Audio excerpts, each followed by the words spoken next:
معزز کتونکو السلام علیکم. تاسو ګورئ لګیا یې زما یوټیوب چینل او فیسبوک پیج. معزز کتونکو زه نن active voice and passive voice of relative pronoun whose and which as subject in present continuous tense start کوم.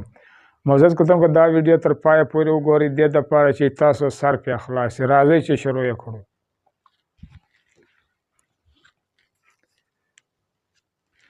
Active and passive voice of relative pronoun whose and which as subject in present continuous tense.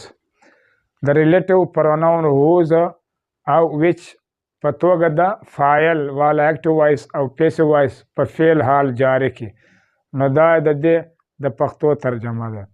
معزز کتونکو کوم چې دا whose دی او which دی دا په سبجیکټ یعنی کې د فاعل په ډول هم استعمالیږي او د object د مفعول په ډول هم استعمالیږي. د whose چې کوم object د objective case دا هغه هم whose دی او د which چې کوم objective case د object دا هغه هم which دی.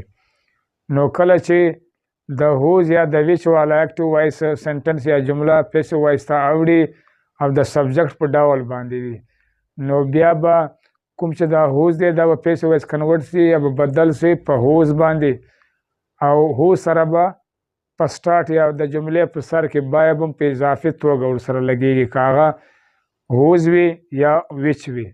او بل چې دا کوم being دا به هم په passive voice کې په present continuous tense کې په اضافي توګه په passive voice کې لګېږي. او کوم چې being دا په بعض جملو کې د helping verb نه بعد لګېږي او په بعض جملو کې د subject نه د passive voice والا subject نه بعد لګېږي. نو دا ډیفینیشن دا ډیټیل راځي چې شروع یې کړو. یہ مطلب د ایکټیو وی مطلب د وایس whose companions are forbidding Ali to travel by train. د چا ملګري علي د ټرین د سفر کولو څخه منع کوي لګیا دي. نو دا د دې ایکټیو وایس د پښتو ترجمه ده. معزز کتونکو دا چې کوم دغه له دې جې نه تر دې جې پورې چې کومه برخه ده یا پارت ده او پیسې وایس کې کنورټ شي یا به بدل شي او بیا له دې جې نه چې تر دې جې پورې کومه برخه یا پارت ده دا به پیسې وایس کې برقرار وي. دې کې بدلول چینجینګ نشته. دا لکه څنګه چې په ایکټیو وایس کې وي هم داسې به په پیسې وایس کې لګېږي. نو دا whose companions چې دی دغه سبجیکټ ده او علي چې دی دغه آبجیکټ ده. نو موږ چې اول بدلو نو په دې کې به whose companions چې دی دا به کنورټ شي یا به چینج شي په whose companions یعنې که په آبجیکټ باندې به کنورټ شي یا به بدل شي. او بیا د whose نه به اول باید هم په اضافي توګه د جملې په سر یا په سټارټ کې ولګېږي. بیا دې نه بعد چې دی علي چې دی دغه آبجیکټ ته نو د علي چې کوم سبجیکټ دی سبجیکټیو کیس د هغه هم علي دی. نو علي به پیسې وایس کنورټ شي یا به چینج شي په علي باندې او علي سره هیلپینګ ورب یا کومکي ورب لګېږي ایز په پریزنټ کانټینیوس ټینس کې. دې دپاره دا سینګولر دی واحد دی.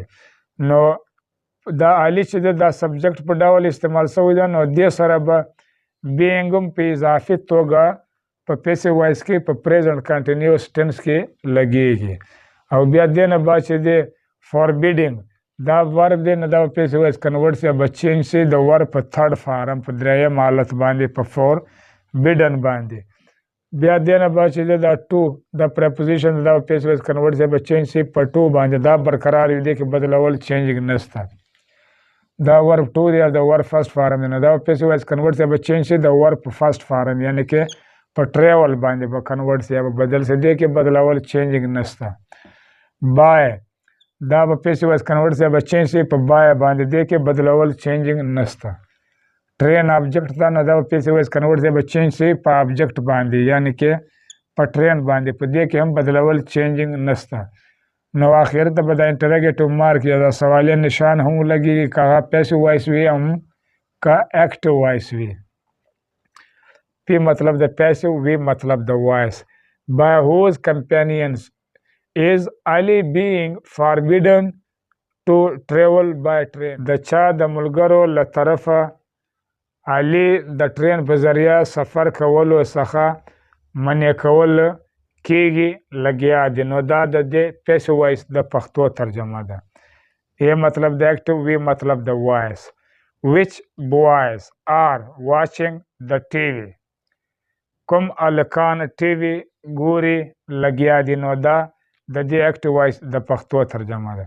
نو مزد کتونکو دا هم مکمل جمله به په پیسیو وایس کې کنورټ سي یا به بدله سي. نو په دې کې چې کوم دغه ویچ بوایز دی دا سبجیکټ ده، د ټي وي چې دی دغه ابجیکټ ده. نو د دې دواړو ترمنځ دا یو ورب دی دا کار کوي.